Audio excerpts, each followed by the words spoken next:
Today we talk with the leaders in the National Productivity and Quality Convention. This conference was organized by the NPCC.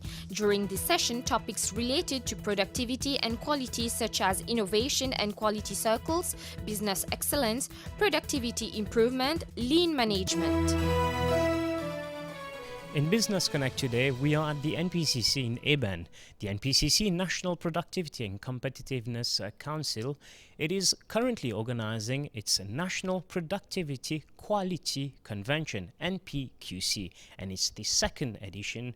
The reason to organize it is to enhance processes and quality in organizations in both the private and public sector. According to Statistics Mauritius, labor productivity has increased from 2.4% in 2017 to 3.7% in 2018, and the NPCC wants to improve this figure. Let's now meet the Executive Director of the NPCC to tell us more.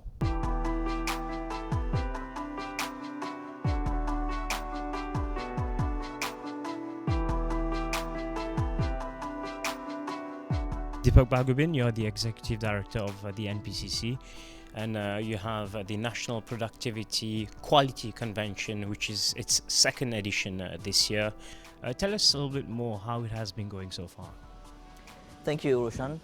But before we go on the second edition, let me make a very brief historic of the first edition. In fact, the 6 grand winners of NPQC 2018 participated in the International Convention on Quality Control Circles in Singapore last year. And it's a great honor for the country that all the 6 teams won gold awards. So we are now here with the second edition of the NPQC, and we have for this year's convention 3 categories. First one is SMEs, second one large private companies, and the third category is government and parastatal bodies. So it is very interesting to know that we have more than 100 participants in those categories, where these participants, these companies, these organizations have presented a project on improvement on quality, improvement on their productivity and innovation in some cases, where this has helped the organization, has helped those individuals to perform well in those companies.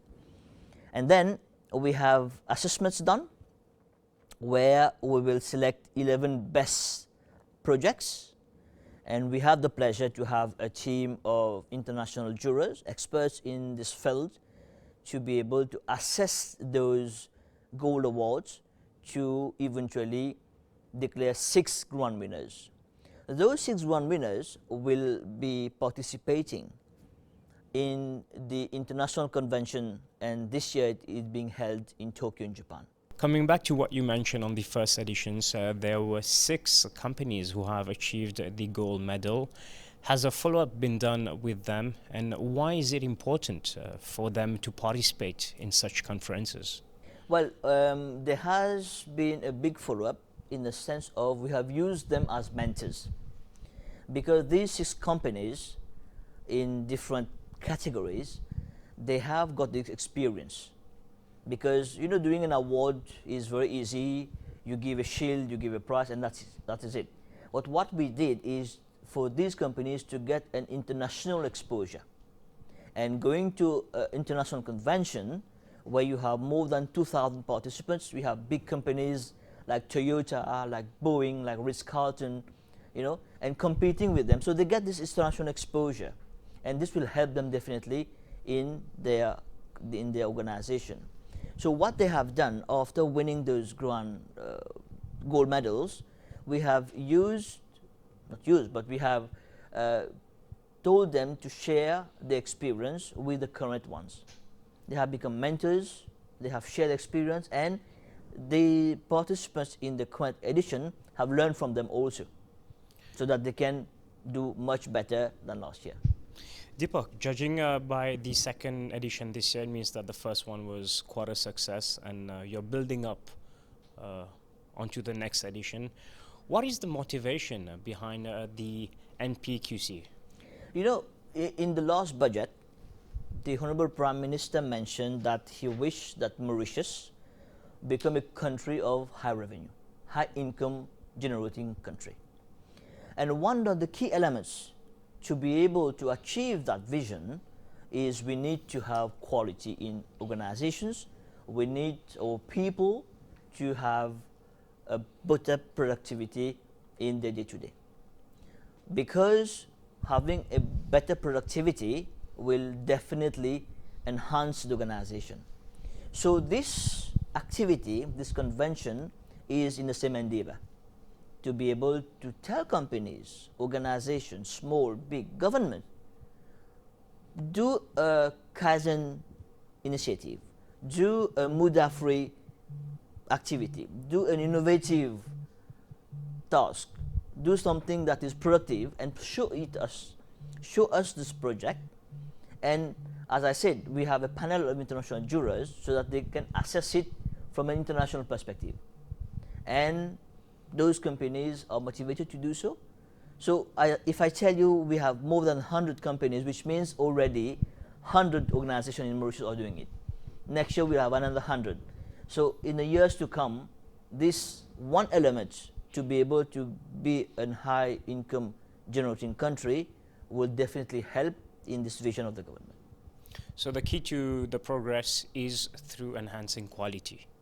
We have to enhance quality, we have to better the productivity at the end of the day, and in all sectors of the economy. At the end of the day, it's the country who is the winner. Of course, there are many sectors in Mauritius. Some do very well, some do less well. So are you targeting a few specific sectors, or is it across all levels? It is across all levels of the economy. As I said, we are checking the SMEs. Even though some of them have 2 or 3 or 5 employees, but those people doing better in the organization will definitely have a helping hand in the sector, right? We're doing the large companies, right? Seafood sector, we have seen participation from the beverage sector, the hotel sector, seafood sector. So everybody concern is productivity, is innovation, is quality. Because if we don't have these small elements, a company, an organization, a country will not be successful. That is why we have to start somewhere. And this is our second edition, very fresh. So I'm sure in the years to come, all these organizations will form part, have a better productivity, better quality products, so that the country, as I said, will be the winner.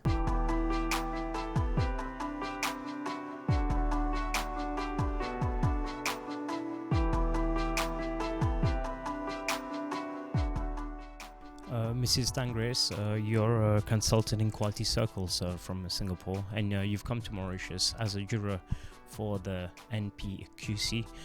Tell us a little bit more about your role in this second edition. Well, I've been invited to be one of the juror, and in fact, when last year, as mentioned, I was a juror as well for the Singapore side.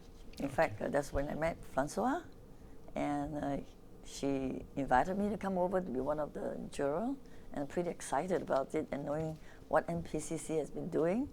Yeah, so my role, I suppose, in this convention is to be a fair and just, encouraging juror, if you want to put it that way. Definitely.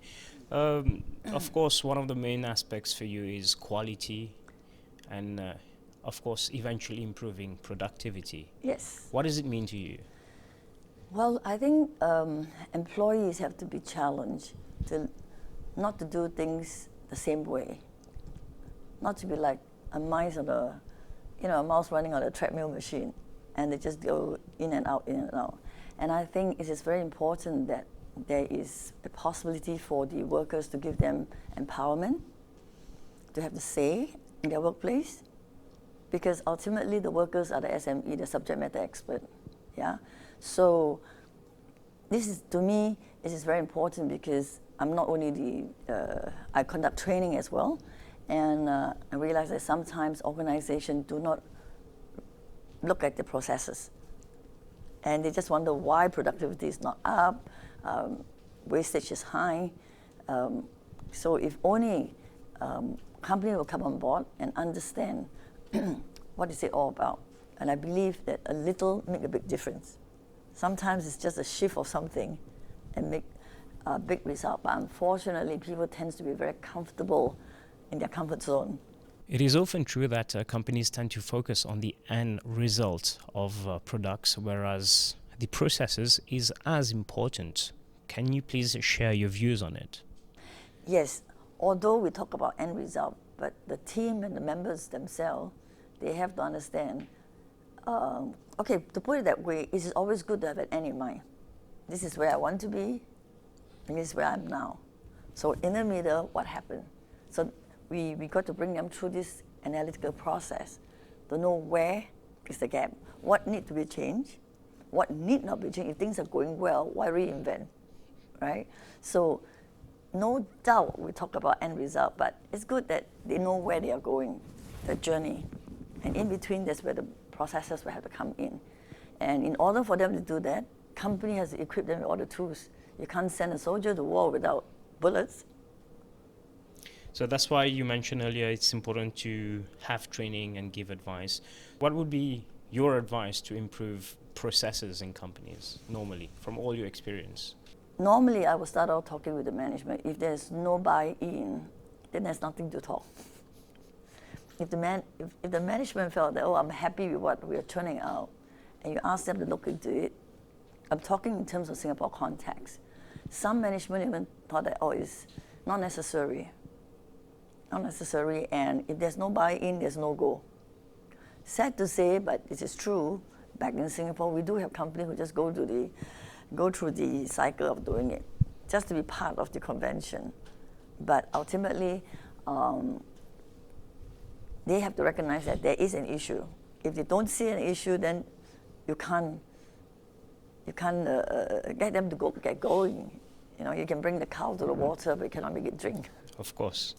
Mrs. Grace, from the many years you have in terms of consulting for quality, what has been your major findings as shortcomings in companies nowadays? Lack of training. And I guide teams to such convention, and when you read their report, you know that they are not able to demonstrate how they get from point A to point B.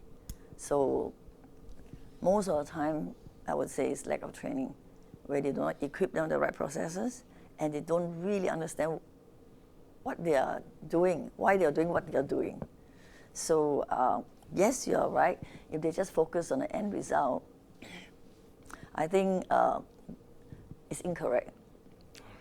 So they need to follow a process, and the most common process that we use in Singapore is PDCA, right? And of course, there are some companies who are braver. They've gone into Six Sigma, and myself, I have led a couple of teams using design thinking. All right. So which is another big area, and it is very different because we are, in today's context, we are telling them improvement does not mean there must be problem. You're happy with what you're doing, but is there something else that you could do better? So we're challenging them to look at better ways of doing. In the past, they felt that, oh, there's problems, so I need QCC. But QCC is not to solve problem at all. Yeah. So the mindset change has to take place. When we came today, it was a hard task. As an African. Satarisi Getahun, you're the former CEO of a Kaizen Institute in Ethiopia.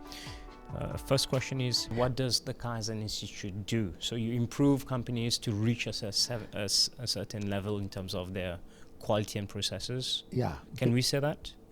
Yes, of course. Yeah. Basically 4 activities. The first thing, the basic activity is learning from the Japanese, because they are the first who has started this Kaizen philosophy or Kaizen management. So learning is one point. And then provide training to local companies, support them in implementing Kaizen activities in each companies, evaluate, measure, and awarding those who perform best in the implementation of Kaizen.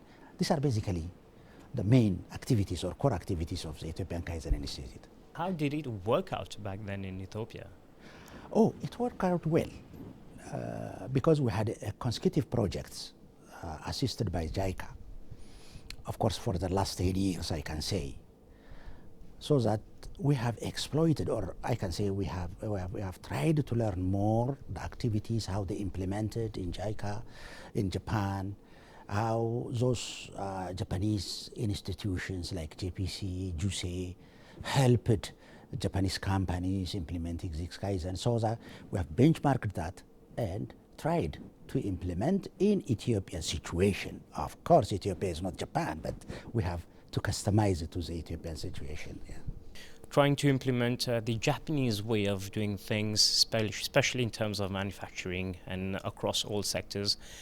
What was the impact in Ethiopia? Well, we have implemented Kaizen in different ranges of the sectors. In manufacturing industry, I can say because our manufacturing industry, when we start first to implement Kaizen, we found out that the non-value adding and the wastage of time, the non-value adding activity that incorporates different types of wastage is high.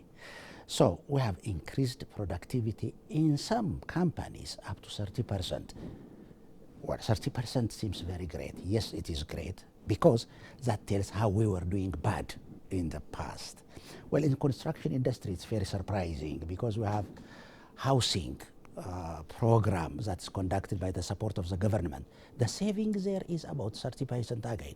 30% is very, because from 100, 30 rupees saving to that extent. So the impact is great. Now we are moving to different service sector as well.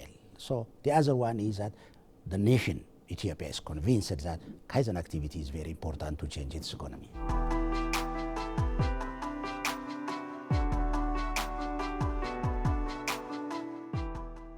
Mr. A.G. Inui, you are the Senior Sector Industrial Development and Public Policy Department at the Japan International Cooperation Agency, and you're also one of the jurists for the NPCC in Mauritius. Tell us a bit why in Mauritius? Thank you very much. First of all, I would like to express my deepest appreciation to attend your National Productivity and Quality Convention, because I'm now promoting the Kaizen, African Kaizen initiative. And Kaizen is just in Japanese, but it's a quite similar concept of the productivity and quality improvement. Then Kaizen means exactly continuous improvement. So I'm very honored to join this kind of ceremony or contest. Thank you very much. Oh, so please tell us more about the improved quality process with the Kaizen. Okay, the improvement of Kaizen is a continuous improvement. So probably in the workshop, they can find out some muda or some wastage or some kind of improvement. Then they come together to discuss about that issues. Then they want to solve out that issues. Then it's circled after complete their task, and they go to the next phases. Since we call it like incremental innovation, something like that. Okay, and this has been successful in Japan. You're trying to implement it in Africa, because you said there's an Africa strategy. Yes, that's right. Because under the AUD NEPAT, we have some partnership program. Then there are 4 pillars. One is the advocating at the high level of Kaizen, and second is the creating center of excellence, and third is standardization of Kaizen. The fourth is networking of Kaizen. This contest is some kind of networking activity. Mr. Deepak go to the Zambian award as an examiner. So Mr. Getahun come from Ethiopia to your country. This kind of communication or collaboration I stimulate too. Do you think that Mauritian companies should also do the same and follow the Africa strategy for quality improvement? Yes, Mauritius is the best location between Asia and Africa, then you are the one to promote both the promotion. You have a very good position for between Asia and Africa.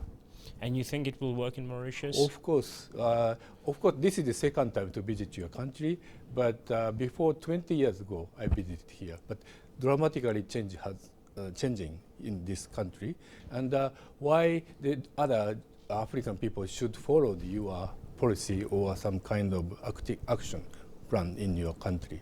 According to you, why is it important to improve the quality and the processes of manufacturing, whether it is products or services, in the wake of such a competitiveness in this modern era? Of course, there is the worldwide market, and the African continent, you are now increasing the population.